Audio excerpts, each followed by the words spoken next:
Hello students, आप सबका बहुत बहुत स्वागत है मेरे यूट्यूब चैनल मुदगल बायोलॉजी में। देखिए, जैसे आपको पता है कि हम इस चैनल के ऊपर फिलहाल के रूप में IUT PG 2024 की प्रिपरेशन करा रहे हैं। ठीक है, और मैं जो क्वेश्चंस लेके आ रहा हूँ वो पहले जूलॉजी केमिस्ट्री जूलॉजी और बॉटनी दोनों के मिक्सचर लेके आ रहा था, लेकिन अभी मैं केवल और केवल जूलॉजी की लेके आ रहा हूँ। अब कुछ बच्चे कमेंट करेंगे सर बॉटनी के भी लेके आइए, तो देखिए आपको ही पता है 8 दिन के अंदर ना तो एक पूरी सब्जेक्ट कंप्लीट हो सकती है, ना ही 2 सब्जेक्ट आपस में कंप्लीट हो सकती है। ठीक है, तो जितना मैं कर पा रहा हूँ उतना है, आप उसको ही पढ़ लीजिए। ठीक है, उससे भी आपका जो है क्वेश्चन जो है ठीक होने के पूरे पूरे चांसेस हो सकते हैं। ठीक है, तो फिलहाल मैं जूलॉजी के ला रहा हूँ। मैंने आपको कल भी बताया था, कल की वीडियो आपने शायद नहीं देखी है, कि मेरे पास जो संसाधन है वो नहीं है। मैं अभी फिलहाल घर पे हूँ छुट्टियों पे, और जो मेरी बुक्स हैं वो उदयपुर के अंदर रखी हुई हैं। तो मैं जब वहाँ पहुँचूँगा उसके बाद ही वो सारी चीज़ें हो पाएंगी, और मैं जब वहाँ पे पहुँचूँगा तब तक आपका एग्ज़ाम आ चुका होगा। तो इस बार के लिए मैं आप सबसे सॉरी बोलना चाहता हूँ। आगे जब हम बात करेंगे अगली यूनिट पीजी की, तो वहाँ पे अपन क्या करेंगे, बहुत पहले से इसकी प्रिपरेशन स्टार्ट कर देंगे, जिससे आपको पूरा का पूरा बेनिफिट होगा। अब अपन जूलॉजी की बात कर लेते हैं। देखिए, फर्स्ट ईयर के अंदर अपन बात करें तो ये 3 पेपर होते हैं: diversity of animal, taxonomy, evolution, cell biology, genetics, developmental biology. ठीक है, इसकी बात करें सेकंड ईयर में इन्वर्टिब्रेट्स होता है, फिर एनिमल फिजियोलॉजी बायोकेमिस्ट्री होती है, फिर इम्यूनोलॉजी, माइक्रोबायोलॉजी, बायोकेमिस्ट्री होती है। फिर थर्ड ईयर में कोऑर्डिनेट्स होता है, एनवायरमेंटल बायोलॉजी, इकोलॉजी होती है, और applied geology, ethology, bio statistics होती है। ठीक है, अब हमने जो क्या क्या चीज़ कर ली है और क्या क्या मैं आगे कराने वाला हूँ वो चीज़ देखिए। जब मैंने कल की थोड़ी सी इस चीज़ पर विचार किया तो मुझे पता चला कि ऐसे तो चीज़ें नहीं मैनेज होंगी। तो फिर मैंने दूसरा तरीका निकाला। दूसरा क्या है कि जैसे अपन ने सेल बायोलॉजी के अब तक लगभग ज़्यादातर क्वेश्चन कर लिए, और मेरे हिसाब से 200-250 क्वेश्चन अपन ने कर लिए। आज की वीडियो में आपको मैं क्या बताने वाला हूँ, तो जेनेटिक्स के अपन ऐसे 70 के करीब क्वेश्चन कर लेंगे। ठीक है, इसके बाद हम बात करें, मैंने कॉर्डेटा के आपको लगभग 70 क्वेश्चन करा दिए थे। तो एक ही यूनिट के अपन 200-250 क्वेश्चन करें, इससे अच्छा ये है कि 50-60 क्वेश्चन अपन हर यूनिट के कर लेते हैं। जो जो मुझे इंपॉर्टेंट लग रहे होंगे उनको मैं लेके आ जाऊँगा आपके लिए। तो 50-70 क्वेश्चन से आपको जो इंपॉर्टेंट क्वेश्चन है वो देखने के लिए मिल जाएंगे। इसको थोड़ा सा मैंने चेंज किया, इसलिए सोचा आपके लिए बता दूँ। ये PDF भी अगर आपको चाहिए तो टेलीग्राम पर मिल जाएगी, आप कमेंट कर सकते हैं। बाकी अपन आगे बढ़ते हैं, जहाँ से मैंने क्वेश्चन बनाए थे जेनेटिक्स के, वो मैं आप सबके सामने आगे लेने वाला हूँ। ठीक है, यूनिट PG 2024 की अपन क्या कर रहे हैं, प्रिपरेशन कर रहे हैं। ठीक है, और हमने सेल बायोलॉजी वाली यूनिट कंप्लीट कर ली। कोऑर्डिनेट्स के भी कुछ हमने 70 के करीब क्वेश्चंस कर लिए थे। आज हम बात करेंगे कौन सी यूनिट के बारे में, जेनेटिक्स के बारे में। जेनेटिक्स में जो जो चीज़ें इंपॉर्टेंट होती हैं उनके क्वेश्चंस मैं आप सबके सामने लेके आ रहा हूँ, और इसके भी हम अराउंड 50 से क्वेश्चंस कंप्लीट कर लेंगे। ठीक है, चलिए वीडियो को अपन आगे बढ़ाते हैं, और पहला क्वेश्चन आज की वीडियो का देखते हैं। देखिए, चूहों की पूंछ को कुछ पीढ़ियों तक काटकर पेंजिन बात को नकारने हेतु प्रयोग किया। पेंजिनवाद क्या था, तो पेंजिनवाद चार्ल्स डार्विन ने दिया था, और इन्होंने ये बताया था कि जो कुछ ऐसे होते हैं, मुक्कुलक होते हैं या फिर कुछ पेंजिन होते हैं जो जनन अंगों तक पहुंचते हैं, और वहाँ पे युग्मक क्या होते हैं, एकत्रित हो जाते हैं। एकत्र होने के बाद निषेचन होते हैं, निषेचन के बाद क्या बनता है, नया जीव बनता है। ये बताया था पेंजिनवाद। ठीक है, लेकिन फिर आए दूसरे साइंटिस्ट कौन से, बीजमैन। बीजमैन ने क्या किया कि चूहों की पूंछों को लगातार कई पीढ़ियों तक काटने के बाद इन्होंने पेंजिनवाद को बिल्कुल नकार दिया, और इन्होंने अपना बताया। अपना इन्होंने क्या बताया कि जो प्रत्येक जो ऑर्गेनिज्म होता है, प्रत्येक जो प्राणी होता है, उसमें 2 प्रकार के कोशिका द्रव्य पाए जाते हैं। एक होता है जर्म प्लाज्म, ठीक है, और दूसरा होता है कौन सा, सोमेटोप्लाज्म। ठीक है, ये 2 चीज़ बताई थी किसने, बीजमैन ने।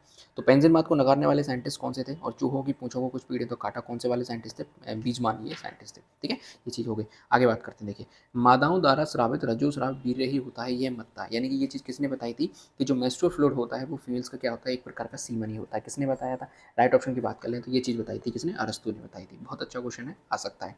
आगे बात करते हैं, मकुलक या पेंजिन का सिद्धांत देने वाले साइंटिस्ट कौन से थे। अभी हमने ऊपर बात की थी पेंजिनवाद, तो ये देने वाले साइंटिस्ट कौन से थे, चार्ल्स डार्विन ने इसको दिया था। ठीक है, ये भी अच्छा क्वेश्चन है।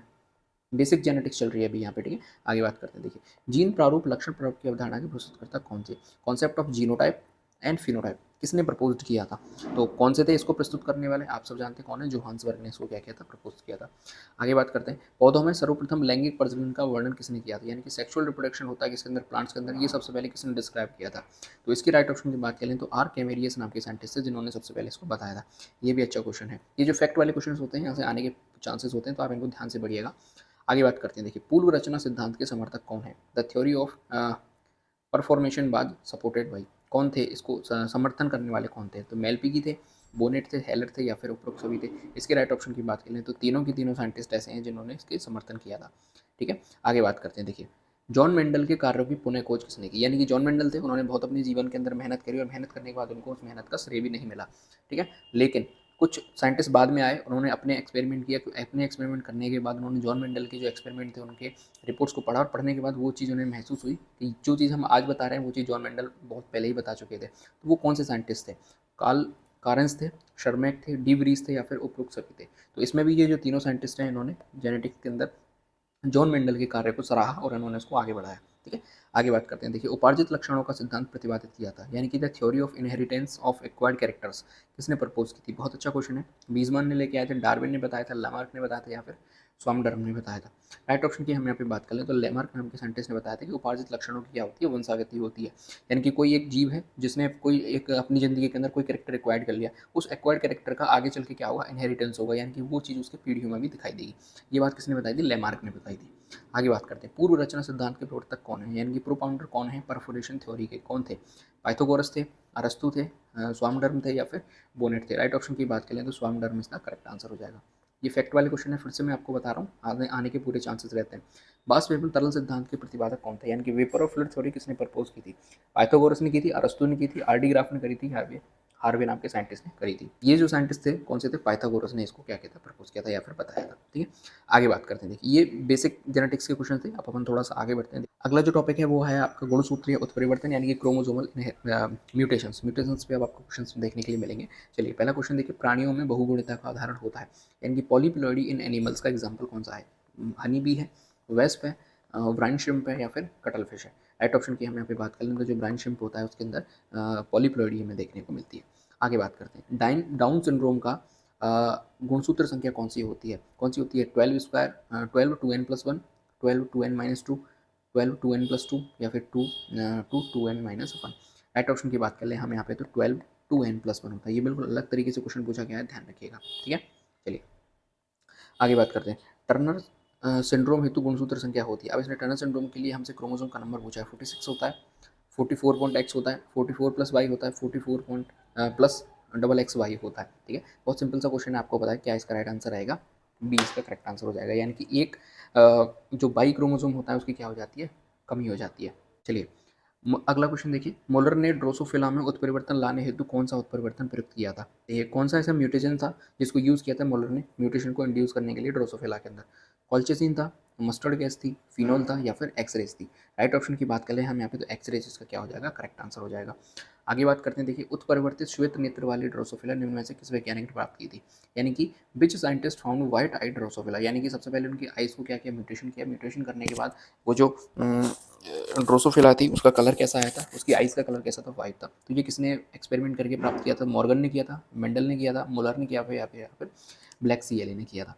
राइट ऑप्शन की बात कर लें तो मॉर्गन इसका करेक्ट आंसर हो जाएगा। आगे बात करते हैं। देखिए, ड्रोसोफिला में कूटप्रायता के उत्पन्न होने का कारण क्या है? Drosophila pseudo dominance is exhibited due to, किसकी वजह से होता है? डिलीटेशन की वजह से, इन्वर्जन की वजह से, डुप्लीकेशन की वजह से, या फिर ट्रांसलोकेशन की वजह से?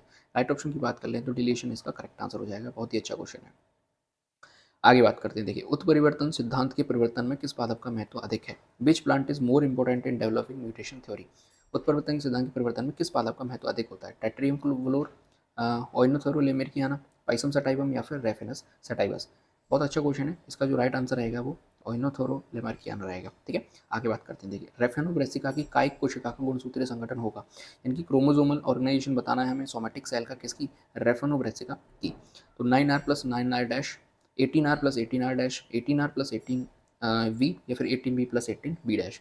इसके सही उत्तर की हम यहाँ पे बात करें तो सी ऑप्शन इसका क्या हो जाएगा, राइट आंसर हो जाएगा। आगे बात करते हैं। देखिए, जो कोल्चिसिन होता है enables mutation by causing hydride, यानी कि जो कॉल्चिसिन उत्परिवर्तन करती है बाधा, किसके अंदर ये बाधा उत्पन्न कर देती है जिससे जो कॉल्चिसिन है उत्परिवर्तन या फिर किसी चीज़ में म्यूटेशन कर देती है?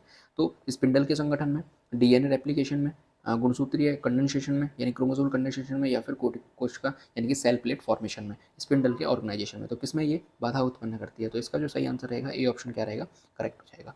आगे बात करते हैं। देखिए, यदि अगुणित गुणसूत्र संख्या 10 है तो मोनोसोमिक संख्या क्या होगी? यानी कि हैप्लोइड क्रोमोसोम्स का नंबर यदि 10 है तो मोनोसोमिक नंबर कितने हो जाएंगे? 18 हो जाएंगे, 19 हो जाएंगे, 19 वापस रिपीट कर दिया, या फिर 5 हो जाएगा? राइट ऑप्शन की बात कर लें यहाँ पे तो 19 ऑप्शन जो है इसका करेक्ट है। इसको आप वापस से कितना कर सकते हैं, 17 मान लीजिए या फिर 20 मान लीजिए, लेकिन इसका राइट आंसर क्या रहेगा, 19। ठीक है, आगे बात करते हैं। देखिए, एक पादप का गुणसूत्रीय संगठन ए बी बी सी सी और डी डी है, तो ये पादप है, यानी कि एक प्लांटेज का क्रोमोसोमल ऑर्गेनाइजेशन क्या है, A B B C C D D है। तो ये जो पादप है ये कैसा है? नलीसोमिक है, मोनोसोमिक है, ट्राइसोमिक है, या फिर एम्फी डिप्लॉयड है?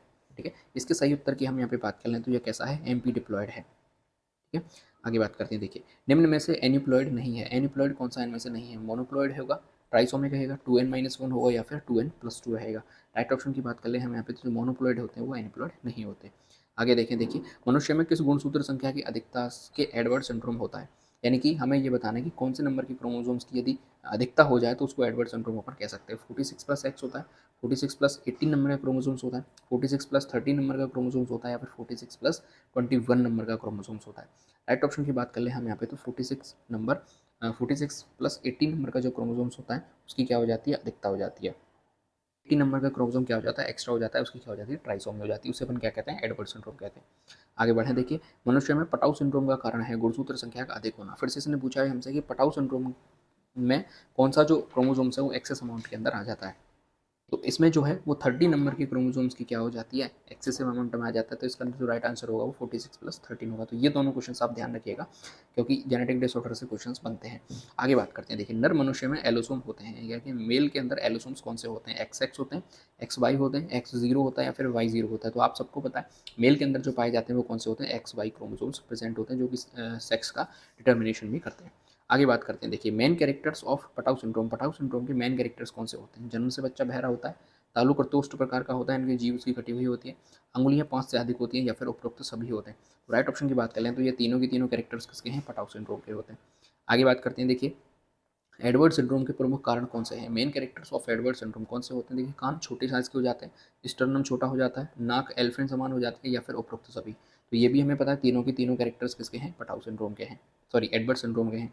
आगे बात करते हैं, देखिए टर्नर सिंड्रोम के लक्षण ये हमसे पूछ रहा है, अंडाशय एब्सेंट होता है, यानी कि जो ओवरी होती है वो एब्सेंट होती है, कान जो होते हैं छोटे होते हैं, छाती ढाल रूप की हो जाती है, या फिर उपरोक्त सभी। तो इसके भी हम यदि राइट ऑप्शन की बात करें तो ये तीनों ही किसके कैरेक्टर हैं, टर्नर सिंड्रोम के। अभी देखिए ये तीनों क्वेश्चन आपको ध्यान रखने हैं, यहाँ से भी क्वेश्चंस बन सकता है, यानी इस प्रकार का क्वेश्चंस भी बन सकता है। आगे बात करते हैं, देखिए क्लाइनफेल्टर सिंड्रोम का प्रमुख लक्षण कौन सा होता है, the main character of Klinefelter syndrome कौन सा होता है। देखिए टेस्टिस हैं वो छोटे हो जाते हैं, जो मेमोरी ग्लैंड्स होती हैं या फिर जो स्तन होते हैं वो बड़े हो जाते हैं, मानसिक मंदता आ जाती है, यानी कि जो ब्रेन होता है वो लेस डेवलप्ड होता है, या फिर उपरोक्त तो सभी है। तो इसका भी जो राइट आंसर है वो क्या रहेगा, डी करेक्ट आंसर रहेगा। ये भी आप ध्यान रखिएगा। आगे बात करते हैं, देखिए गुणसूत्रीय असामान्यताओं का अध्ययन संभव है, यानी study of chromosomal abnormality by possible किससे होता है। देखिए तो देखिए एमनियोसेंटेसिस हो सकता है, सोनोग्राफी हो सकती है, रेडियोग्राफी हो सकती है, या फिर एंजियोग्राफी हो सकती है। तो देखिए सोनोग्राफी से कभी भी पता नहीं लगा सकते अपन क्रोमोसोमल एबनॉर्मलिटीज़ का, रेडियोग्राफी से भी नहीं लगा सकते, एंजियोग्राफी हमेशा हार्ट के लिए या फिर कोई ब्लड क्लॉट को वहाँ से डिसॉल्व करने के काम आती है।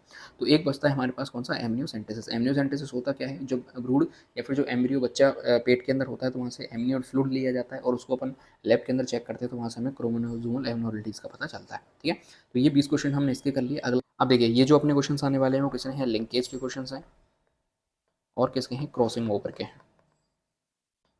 जेनेटिक्स में से हमेशा यही कुछ टॉपिक जो होते हैं जिनसे क्वेश्चंस बार बार रिपीट होते हैं। तो देखिए पहला क्वेश्चन, देखिए गुणसूत्र के किस भाग पर जीन विनिमय अल्पतम होता है, यानी कि क्रोमोसोम का ऐसा कौन सा पार्ट है जहाँ पर जो एक्सचेंज ऑफ जीन होता है कितना होगा, मिनिमम होगा, बहुत कम होगा। तो सेंट्रोमियर के ऊपर होता है, क्रोमोनिमियर के अंदर होता है, क्रोमोमियर के ऊपर होता है, या फिर किसी के ऊपर नहीं होता है। इसके यदि हम सही उत्तर की बात करें तो सेंट्रोमियर के ऊपर सबसे कम जो क्रोमोसोमल एक्सचेंज है, या फिर सॉरी जो जीन का एक्सचेंज है वो हमें देखने को मिलता है। आगे बात करते हैं, देखिए गुणसूत्र मानचित्र निम्न में से किस संकरण की सहायता से बनाया जाता है, यानी कि from which of the following cross chromosomes maps are prepared, यानी कि जो क्रोमोसोम मैप्स बनाए जाते हैं वो किस प्रकार से बनाए जाते हैं। तो बैक क्रॉस से बनते हैं, टेस्ट क्रॉस से बनते हैं, क्रॉसिंग ओवर से बनते हैं, या फिर लिंकेज से बनते हैं। बहुत ही अच्छा क्वेश्चन है, ध्यान रखिएगा, बहुत ही इंपॉर्टेंट, बहुत ही अच्छा क्वेश्चन है। बी क्वेश्चन यानी बी ऑप्शन इसका करेक्ट हो जाएगा। टेस्ट क्रॉस से हम क्या बनाते हैं, क्रोमोसोम्स मैप्स बनाते हैं। आगे देखिए सर्वप्रथम गुणसूत्र मानचित्र तैयार करने का श्रेय किसे जाता है, यानी कि क्रोमोसोम में सबसे पहले किसने प्रिपेयर करते हैं। तीसरा क्वेश्चन बहुत ही इंपॉर्टेंट क्वेश्चन है, ब्रिजेस ने बताया, बॉवेरी ने बताया, टॉटम ने बताया, या फिर स्टुअर्ट बंटन ने बताया था। सही उत्तर की बात कर लें तो डी ऑप्शन इसका क्या हो जाएगा, राइट आंसर हो जाएगा। आगे बात करते हैं, देखिए सहलग्न जीन के बारे में सर्वप्रथम जानकारी देने वाले वैज्ञानिक हैं। The scientist give first of all the description of linkage genes, कौन से थे बताइए, वॉटसन क्रिक थे, वो बेटसन या फिर पुनेट थे, वीडल और टीटम थे, या फिर सटन और वावेरी नाम के साइंटिस्ट थे। तो इसकी राइट ऑप्शन की बात कर लें तो वेटसन और पुनेट नाम के साइंटिस्ट ने सबसे पहले लिंकेज जीन्स के बारे में या फिर लिंक्ड जीन्स के बारे में बताया था। आगे बात करते हैं, देखिए ये भी बहुत अच्छा क्वेश्चन है। चलिए वेटसन और पुनेट ने अपने प्रयोगों को किस परिकल्पना द्वारा प्रस्तुत किया, यानी कि which hypothesis Bateson and Punnett presented the result of their experiment. Law of dominance बताया, one gene one enzyme hypothesis बताई, लॉ ऑफ इंडिपेंडेंट असॉर्टमेंट बताया, या फिर कपलिंग एंड रिपल्शन हाइपोथेसिस, यानी कि युग्मन और प्रतिकर्षण परिकल्पना बताई थी। सही उत्तर की बात कर लें तो डी ऑप्शन इसका बिल्कुल यहाँ पे करेक्ट आंसर हो जाएगा, क्योंकि लॉ ऑफ डोमिनेंस और स्वतंत्र अभिव्यंजन ये तो मेंडल ने दिए थे, और एक जीन एक एंजाइम जो परिकल्पना दी है बीटल और टोटम ने दी थी। तो इसका जो राइट आंसर रहेगा वो डी ऑप्शन बिल्कुल करेक्ट हो जाएगा। यहाँ पे बात करते हैं, देखिए अगला, विनिमय की प्रायिकता की अधिकता हेतु जीनों में दूरी आवश्यक है। The maximum probability to exchange distance of gene necessary is, बहुत ही अच्छा क्वेश्चन है। ज़्यादा डिस्टेंस होनी चाहिए, कम डिस्टेंस होनी चाहिए, इक्वल डिस्टेंस होनी चाहिए, या फिर दूरी का कोई प्रभाव ही नहीं पड़ता। तो इसके राइट ऑप्शन की बात करें तो मोर डिस्टेंस होगी तो एक्सचेंज होने के चांस क्या हो जाएंगे, ज़्यादा हो जाएंगे। ठीक है, आगे बात करते हैं, क्रॉसिंग ओवर के द्वितल सिद्धांत का प्रतिपादन करने वाले वैज्ञानिक कौन है। बहुत ही अच्छा क्वेश्चन है। टू प्लेन थ्योरी बस क्रॉसिंग ओवर किसने प्रेजेंट की थी, तो एफ जेनसन्स ने, सेरेब्रोस्की ने, शार्प ने, या फिर डार्लिंगटन ने। राइट ऑप्शन की हम यहाँ पे बात करें तो शार्प इसका क्या हो जाएगा, करेक्ट आंसर हो जाएगा। आगे बात करते हैं, देखिए generally exchange of genes takes place in, यानी कि जो जीन्स का जो एक्सचेंज होता है वो कहाँ पे होता है, सोमेटिक सेल्स के अंदर होता है, जर्मिनल सेल्स के अंदर होता है, ओनली इन सेलुलर ऑर्गेनिज्म के अंदर देखना है, या फिर नन ऑफ दी दीज। तो इसके सही उत्तर की हम यहाँ पे बात कर लें तो जो जर्मिनल सेल्स होती हैं वहाँ पे हमें क्रॉसिंग ओवर या फिर एक्सचेंज ऑफ दीज जीन्स देखने को मिलता है। ठीक है, आगे बात करते हैं, देखिए गुणसूत्रों में की कियाज्मा बनने के कारण इसके निकट के क्षेत्रों में जीन विनिमय होता है, यानी कि काइज्मा फॉर्मेशन होता है क्रॉसिंग ओवर के दौरान। तो ये कौन से रीजन्स के सबसे पास होता है, ठीक है, takes place in its nearby region, यानी कि इसके निकट के क्षेत्रों में बनने के कारण इसके निकट के क्षेत्रों में जीन विनिमय होता है। देखिए अधिक होता है, कम होगा, होता ही नहीं है, या फिर कोई प्रभाव नहीं पड़ता। तो देखिए इसके सही उत्तर की हम यहाँ पे बात कर लें तो बहुत ही कम हमें जीन विनिमय वहाँ पे देखने को मिलेगा।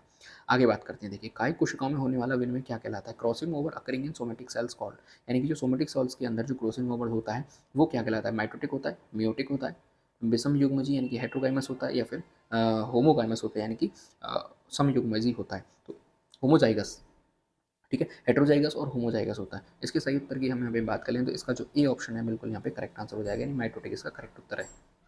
अगला क्वेश्चन देखिए, गुणसूत्र के क्षेत्र में जीन विनिमय की प्रतिशतता कम रहती है, यानी कि percentage of crossing over is less in reasons of chromosomes, कौन से क्रोमोसोम्स का रीजन ऐसा है जहाँ पे जीन विनिमय यानी क्रॉसिंग ओवर की परसेंटेज कम हो जाती है। तो सेंट्रोमियर होता है, टीलोमियर होता है, या फिर उपरोक्त दोनों होते हैं, या फिर इनमें से कोई भी नहीं होता। तो आपको पता है सेंट्रोमियर और टीलोमियर पे सबसे कम परसेंटेज का चांस रहता है कि इसका क्रॉसिंग ओवर होने का।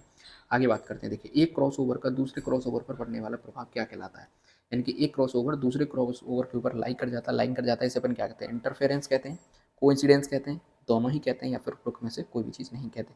सही उत्तर की बात कर लें तो इसे क्या कहा जाता है, इंटरफेरेंस कहा जाता है, या फिर हिंदी के अंदर व्यतिकरण भी कहते हैं।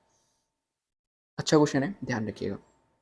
चलिए, जीन विनिमय शब्द का प्रतिपादन करने वाले वैज्ञानिक कौन है, बहुत ही अच्छा क्वेश्चन है। क्रॉसिंग ओवर सबसे पहले किसने बताया था, मार्गन व कैसल ने, बैटसन व पुनेट ने, डार्लिंगटन ने, या फिर सटन व बावेरी ने। तो सही उत्तर की बात कर लें तो ए ऑप्शन इसका राइट आंसर हो जाएगा।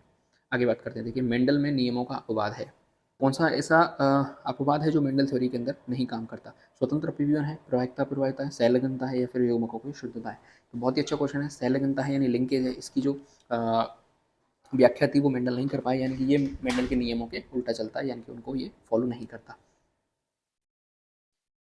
यानी कि ये उनको फॉलो नहीं करता है। चलिए, मक्का में सहलगनता प्रदर्शित करने हेतु प्रयोग किए जाते हैं, यानी कि शो लिंकेज इन मेज एक्सपेरिमेंट वाज कंडक्टेड बाय, किसने किया, प्रजियस ने किया था, मॉर्गन ने किया था, हचिंगसन ने किया था, या फिर बैटसन बा पुनेट ने किया था। तो सही उत्तर की बात करें तो हचिंगसन इसका करेक्ट आंसर हो जाएगा। ये भी अच्छा क्वेश्चन है और ये भी अच्छा क्वेश्चन है। चलिए, यदि धूसर अवशेषी बी फल मक्खी का क्रॉस काली लंबे पंख वाले से कराया जाता है तो नर का परीक्षार्थ संकरण कराया जाता है तो उत्पन्न संतति का प्रकार होगा, यानी कि एक फ्रूट फ्लाई है जिसकी ग्रे और वेस्टिजिनल विंग्स हैं, ठीक है, इसका अपन क्रॉस करा रहे हैं किसके साथ, जिसके जो विंग्स का कलर है वो ब्लैक है और विंग्स कैसे हैं, लंबे हैं। और इसमें जो मेल होता है, F1 ऑप्टेंट मेल होता है, उसका अपन ने क्या करा, टेस्ट क्रॉस कराया। तो इसका जो ऑफ स्प्रिंग होगा वो किस प्रकार का होगा, देखिए इस प्रकार का होगा, ऐसा होगा, वी होगा, यानी कि आप यहाँ पे इसको कैसे देखेंगे, देखिए जो ग्रे कलर के हैं वो दोनों कैपिटल वी हैं, और जो वेस्टिल विंग्स हैं वो कैसे हैं, स्मॉल वी हैं, यूवी वाली वी है, ठीक है। तो इसकी यदि हम सीधे राइट ऑप्शन की बात करें, इसका जो डी ऑप्शन है वो बिल्कुल करेक्ट आंसर हो जाएगा, यानी कि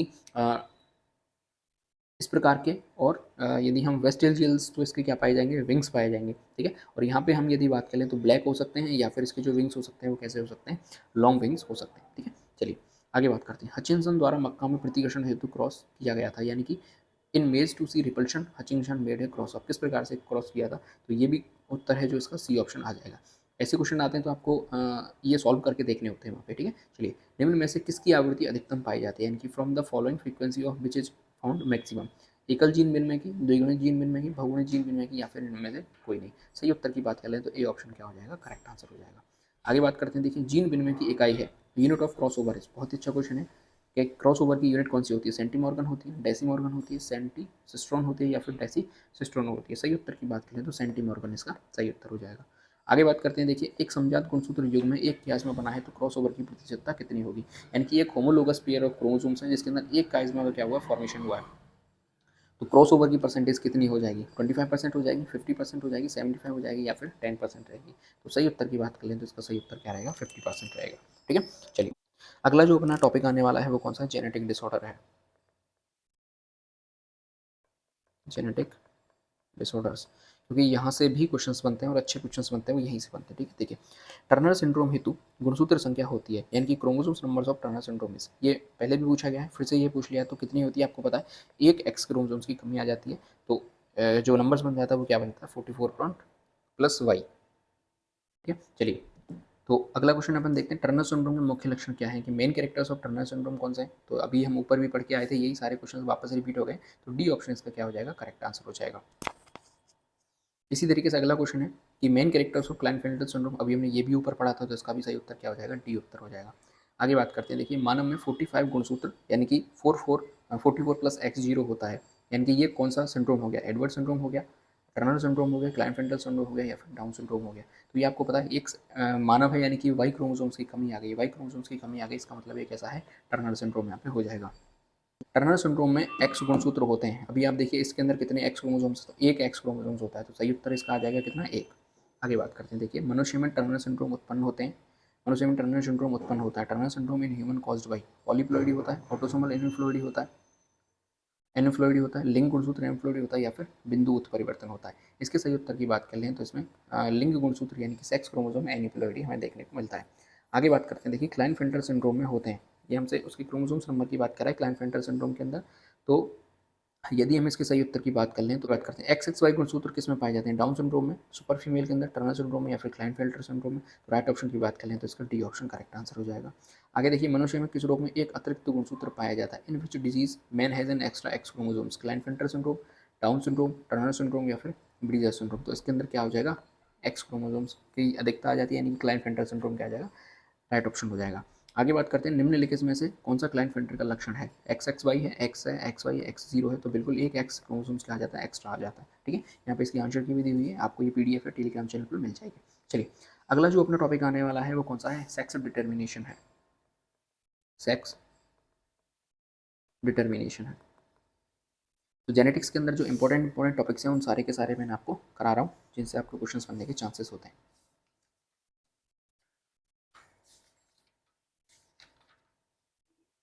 देखिए मनुष्य के शिशु में लिंग निर्धारण होता है, यानी कि sex of a human child is determined by, किसके द्वारा होता है, शुक्राणु के परिणाम द्वारा, यानी कि स्पर्म के द्वारा, एग के द्वारा, पिता के सेक्स क्रोमोसोम्स के द्वारा या फिर माता के सेक्स क्रोमोसोम्स के द्वारा। तो हमें पता है फादर का जो सेक्स क्रोमोसोम्स होते हैं कौन कौन से होते हैं, एक्स और वाई होते हैं, तो ये जो वाई क्रोमोसोम्स है ये ही डिसाइड करता है कि फीमेल बनेगी या फिर मेल बनेगी। यदि वाई एक्स चला जाता है तो ये फीमेल बन जाती है, और वाई चला जाता है तो क्या बनता है, मेल बनता है।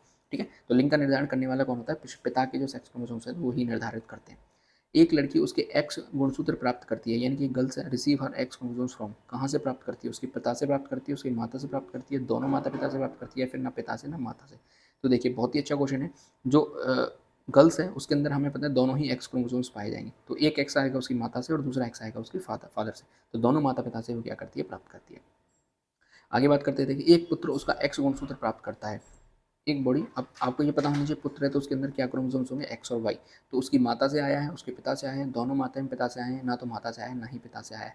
तो आपको पता है जो वाई क्रोमोसोम्स है वो किससे आया होगा, फादर से आया होगा, क्योंकि वो फादर के पास है, तो एक्स क्रोमोसोम्स ऑटोमेटिक कहाँ से आएगा, मदर के पास से आएगा, तो ये ऑप्शन क्या हो जाएगा, इसका करेक्ट आंसर हो जाएगा। आगे बात करते हैं, नर ग्रास ऊपर में दो सेट ऑटोसोम कौन से होते हैं, males of grasshopper possess two sets of autosome कौन से होते हैं, एक्स और वाई गुणसूत्र होते हैं, सिर्फ एक्स गुणसूत्र होता है, सिर्फ वाई गुणसूत्र होता है, ना तो एक्स गुणसूत्र होता है ना ही वाई गुणसूत्र होता है। इसके राइट ऑप्शन की बात कर लें तो डी ऑप्शन क्या हो जाएगा, करेक्ट आंसर हो जाएगा। चलिए आगे बात करते हैं, नर में से कौन से गुणसूत्र पाए जाते हैं, तो एक्स गुणसूत्र होता है, वाई गुणसूत्र होता है, एक्स प्लस एक्स गुणसूत्र होता है या फिर दो एक्स एक्स गुणसूत्र होते हैं। तो नर की हम यहाँ पे बात कर लें तो एक वाई गुणसूत्र हमें देखने को मिलता है।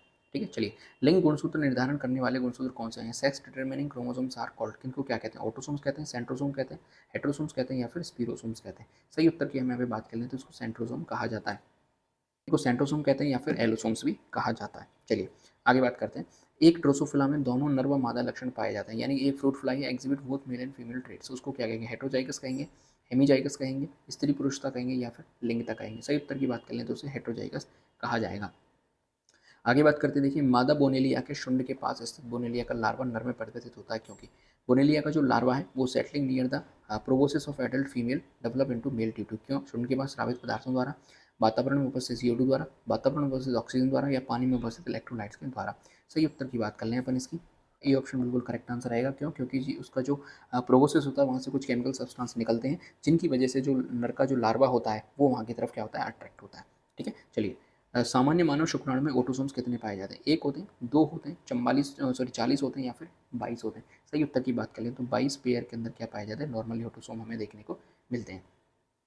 मानव नर में लिंग गुणसूत्र होते हैं कि male human sex has chromosomes. नर के अंदर जो सेक्स क्रोमोसोम्स होते हैं वो कौन से होते हैं, X और Y होते हैं दोनों। ठीक है, चलिए आगे बात कर लें। नर शिशु तब पैदा होता है जब शुक्राणु में होते हैं X गुणसूत्र वाला अंड से निषेचित है, Y गुणसूत्र वाला अंड से निषेचित है, दोनों X एवं Y अंड से निषेचित हों और उपरोक्त में से दोनों नहीं। इसके सही उत्तर की हम यहाँ पे बात कर लें तो जो Y गुणसूत्र होता है, ठीक है, वो अंडे को क्या करता है, निषेचित करता है। तो कौन सा होगा, नर शिशु पैदा होगा। ठीक है, आगे बात करते हैं। बार बॉडी इज फाउंड इन, यानी कि बार काय कहाँ पाई जाती है, नर काय कोशिका में, मादा काय कोशिका में, शुक्राणु में या फिर अंडाणु में? सही उत्तर की हम यहाँ पे बात कर लें तो इसका सी ऑप्शन क्या हो जाएगा, करेक्ट आंसर हो जाएगा, यानी कि शुक्राणु इसका सही आंसर हो जाएगा।